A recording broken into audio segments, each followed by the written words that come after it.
마켓 주민 시간입니다. 오늘은 환상의 파트너이시죠. 바로 온 파트너스 이재준 대표님, 정경민 변리사님 두 분과 함께 게임주 이야기 또 M게임 집중적으로 분석합니다. 어서 들어오십시오.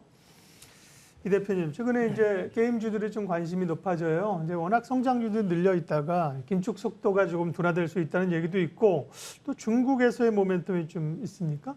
네, 그렇습니다. 일단 이 게임주를 보았을 때 가장 중요한 이 이벤트는 결국 한알령 해제 관련된 부분들이 이제 있어야 됩니다. 이 부분에 대해서 결국은 지금 최근에 한중 정상에서 FTA 2단계 협상을 좀 조속히 마무리하자라는 의견을 좀 같이 했는데요.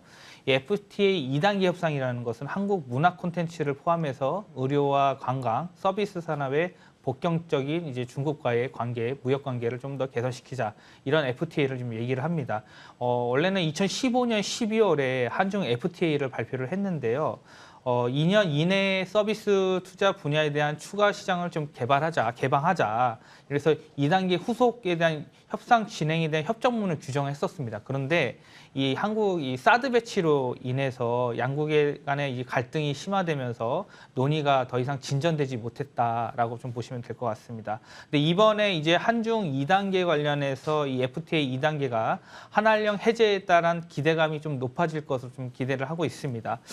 일단은 이 한알령에 대한 기대감이 고조되면 미디어 콘텐츠 관련주들이 주가가 올라가기 때문에 이런 것들이 현재 좀 최근에 단기적으로 좀 반영이 된 것으로 현재 보여지고 있고요.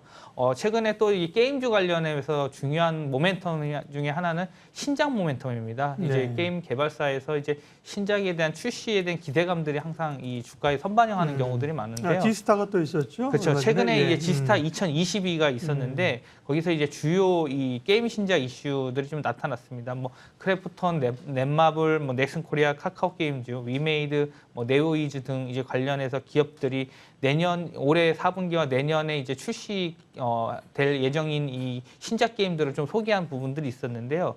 이 지스타 22에서 넷마블이랑 카카오 게임즈 같은 경우에는 부스 참여도가 굉장히 높았습니다. 이런 것들도 좀 같이 반영되면서 전반적으로 게임 기업들이 업종들이 좀 주가가 좀 단기적으로 좀 좋은 모습들이 나타났다. 이렇게 보시면 좋을 것 같습니다. 네. 게임주는 성장주로서의 그 주변 환경, 신작 이런 것도 있죠. 중국이 또 중요하군요. 한한령 언제 한한령인데 그죠? 16년인가 18년인가요? 중국은 한한령 한 적 없다는데 참 뒤끝 장렬해. 중국도 참 오래 갑니다. 자, 오늘은 게임주 가운데 M게임을 집중 분석하려고 합니다. 정경민 변리사님, M게임은 어떤 회사입니까? 네, 게임 회사입니다. 1999년도에 이제 네. 위즈게이트란 이름으로 설립이 되었고요. 네. 2003년도에 M게임으로 상호를 변경한 바 있죠. 뭐 넷 바둑을 시작으로 뭐 다크세이버, 소마 신한전기, 뭐 드로이안 등 다양한 온라인 게임을 서비스하였고요. 영웅 온라인, 뭐 열혈강호 온라인 같은 것으로 약간 이제 잘 알려져 있는 회사입니다. 2001년도에는 일본에, 2003년도에는 중국의 현지 사무소를 이제 설립한 바 있고요. 2008년도에 코스닥 시장에 상장을 하였는데 한국 유저들에게는 약간 생소할 수 있어요. 이제 뭐 게임 이제 망한 거 아니냐? 근데 이제 대부분의 게임들이 한국보다는 해외에서 더 인기가 많기 때문에 아직 잘 이어나가고 있는 회사로 보시면 되겠습니다. 변리사님은 게임을 좀 하시나요? 열혈강호가 아니라도 게임을 좀 하시는 편이십니까? 아니면 이론적으로 말씀하시는 겁니까? 저도 게임을 좀 많이 하는 편이었고요. 그러면 진심이네. M게임은 조금 게임 업체 가운데 조금 생소해요. 저처럼 이제 게임 문외한들에게는 열혈강호라는 서비스가 이제 오랜 시간 사랑을 받고 최근에는 신작 루아라는 그 신작이 구글 플레이 1위에 오르고 그랬다는데요. M게임도 중국에서의 영향력이 중요합니까, 변리사님? 네. 아무래도 이제 최근에 이제 열혈강호 온라인이 서비스 18주년을 맞았다고 하는데요. 네. 중국, 대만, 일본 등에서 지금 전 세계 1억 3천만 명 유저로 보유하고 있다 이렇게 네. 홍보를 좀 하고 있습니다. 그래서 덕분에 좀 매출이 역주행하고 있다고 하니까 뭐 위메이드의 뭐 미래의 전설 부럽지 않다 뭐 이런 얘기도 솔솔찮게 들려오고 있고요.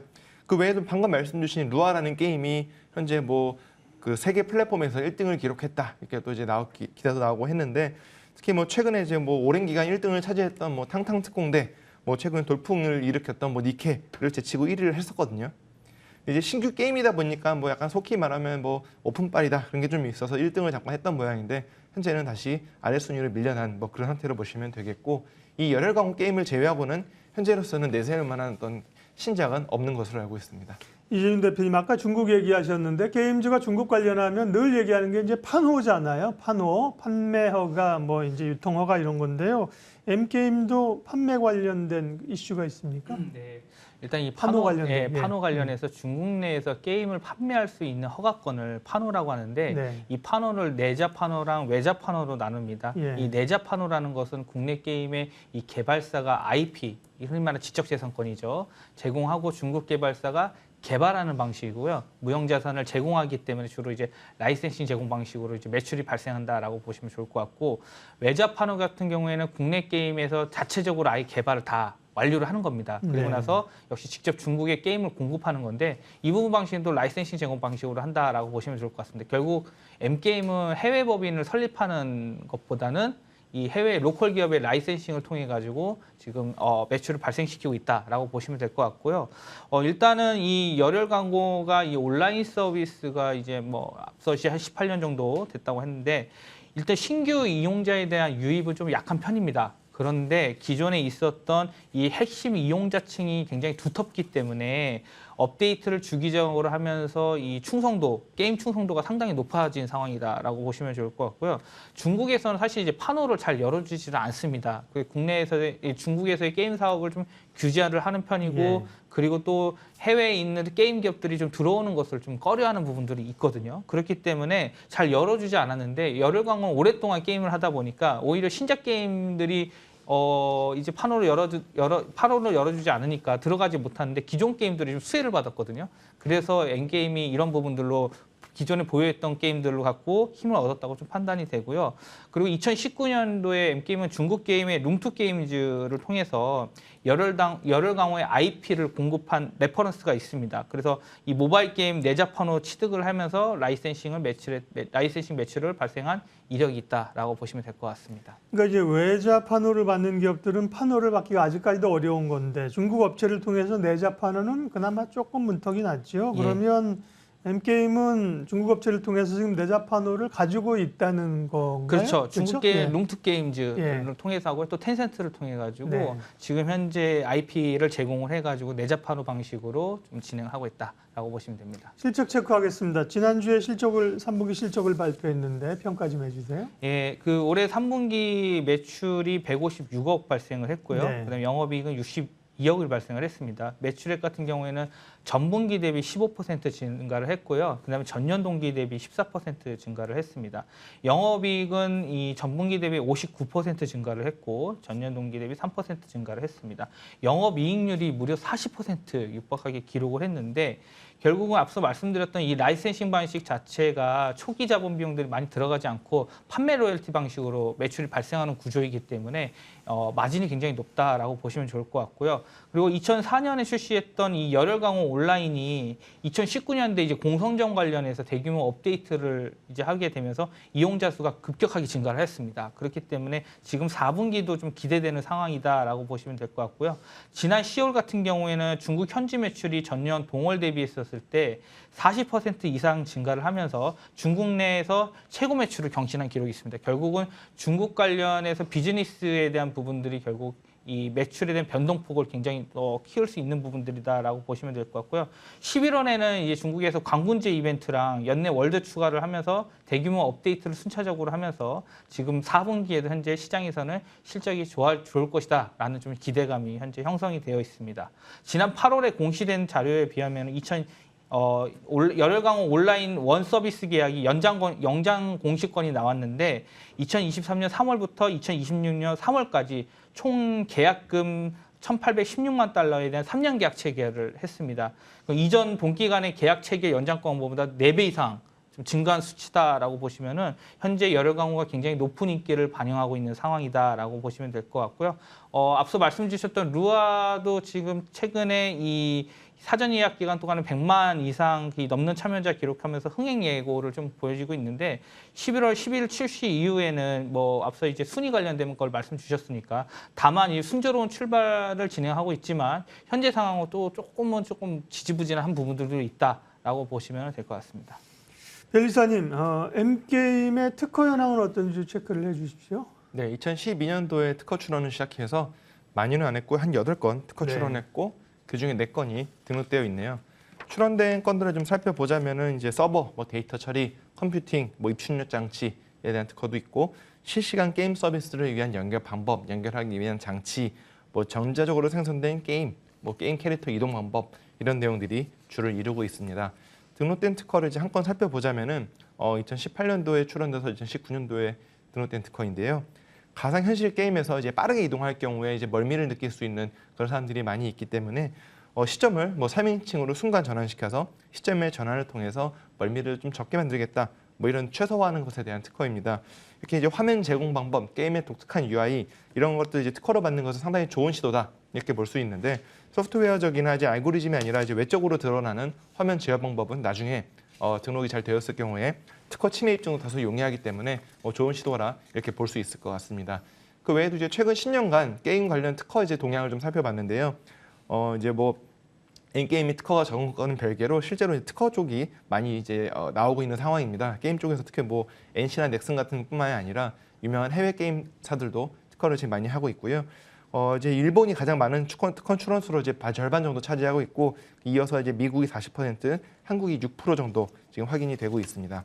주요 출원인은 그리 인코퍼레이트, 일본의 그리 인코퍼레이트가 이제 제일 많은 특허 출원수를 보였고 이어서는 이제 코나미나 스퀘어 에닉스, 뭐 콜론 뭐 이런 것이 이제 다음 특허 출원수를 보이고 있었습니다. 네, 주가 현황하고 전망 마지막으로 볼게요. 이재준 대표님, 최근에 급등을 했다가 다시 또 이제 변동성이 커지면서 낙폭도 큽니다. 신작에 대한 기대감으로 좀 올랐던 건가요? 예. 일단은 이 한알령 관련된 이슈로 네. 인해서 주가가 좀 강하게 올랐다 좀 보여지고 있고요. 그 안에도 신작에 대한 기대감도 좀 같이 주가 일부는 반영이 된 것으로 좀 보여집니다. 일단 M게임의 가장 큰 리스크는 뭐냐면 열혈 강호 외에 다른 신작 게임에 대한 부분들이 이제 부재된 부분들이 가장 큰 리스크거든요. 어떻게 보면은 이제 단일 게임에 대한 그 좀 집중도가 높기 때문에 결국은 지금 현재 온라인 매출 비중이 60% 이상 나오고 있기 때문에 열혈 강호 중에서 이 관련된 부분에서 좀 게임을 좀 다각화시켜야 되는 부분들 그런 부분들은 중요할 것 같고요. 지금 현재 시장에서는 4분기에 대한 신작 기대감에 대한 출시 기대감은 여전히 좀 유효한 상황이고 그리고 현재 중국 텐센트에서 배급하는 이 모바일 게임 쪽이나 온라인 게임 쪽에서 지금 4분기에 순차적으로 좀 출시할 예정입니다. 근데 이 회사의 지금 현재 장점은 뭐냐면은 워낙 수익성이 높기 때문에 계속해서 그 이익에 대한 것들이 높아지면서 이익 잉여금이 높아지면서 자본이 굉장히 증가를 했거든요. 그렇게 됨으로써도 현금성 자산에 대한 보유 비중이 굉장히 좀 많아졌다라는 부분이 있을 것 같고요. 최근 계약갱신한 연장 관련된 계약금이 236억 원입니다. 총 3년에 봤었을 때 결국 순자산 가치 대비했었을 때는 저평가 메리트가 있다. 과거 PBR 대비 현재적으로는 좀 역사상 좀 하단 부분에 있다. 3년 평균치로 비교했었을 때는 좀 하단에 있다라고 보고 있기 때문에 일단은 이 밸류에이션적인 부분에서 충분히 접근이 가능한 기업이고요. 다만 중요한 거는 이 게임주 관련해서 신작 게임 관련해서 흥행 여부가 이 주가의 변동폭에서 크게 작용을 하기 때문에 이런 것들을 좀 보시면서 좀 대응을 하시는 게 좋을 것 같습니다. 그리고 최근에 수급은 기관에서 계속 들어오고 있는 모습도 같이 좀 체크하시면 좋을 것 같습니다. 네, 그래서 결론은 예. 뭐죠? 예. 일단은 예. 제가 봤을 때 저평가 메리트가 네. 있기 때문에 지금은 충분히 접근 가능한 구간이다 말씀을 드리고요. 예. 그리고 일단은 목표 주가를 한 8,000원에서 9,000원 사이를 일단 1차적으로 보시고 네. 거기에서 매물대가 조금 형성이 됐기 때문에 그리고 2차 12,000원에서도 조금 매물대가 좀 두텁기 때문에 네. 두 번에 걸쳐서 좀 분할 매도 방식으로 하고요. 신규 매수 접근에서는 충분히 지금 주가권에서 접근할 만한 좀 매력적인 위치에 있다고 좀 보여집니다. M게임에 대해서 알아봤습니다. 제가 그렇게 무례한 사람은 아닌데요. 보시는 분들이 궁금해할까 봐 이렇게 또 여쭤보는 겁니다. 오늘 마켓 주민 게임주 얘기했고요. 그 가운데 M게임을 집중 분석했어요. 바라온 파트너스 이재준 대표님, 정경민 변리사님 두 분 함께했습니다. 고맙습니다.